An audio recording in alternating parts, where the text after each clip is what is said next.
The 12x3 30-foot wide inline hop-up tension fabric display is our newest addition to the popular Hopup display line. This impressive display features a single collapsible display frame and one seamless graphic. To begin, stretch the frame to size by gently pushing the corners. Your purple locking arms should already align. If it does not, adjust so they snap together easy. Spread your seamless graphic across the full length of the frame and attach to the webbing. Working your way around the frame edge, align on the edge of the graphic with the webbing of the frame.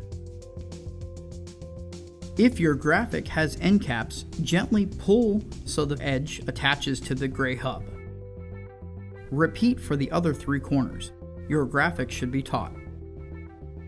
To finish, attach your 5 stabilizing feet by carefully lifting your display and sliding your feet into the gray hubs.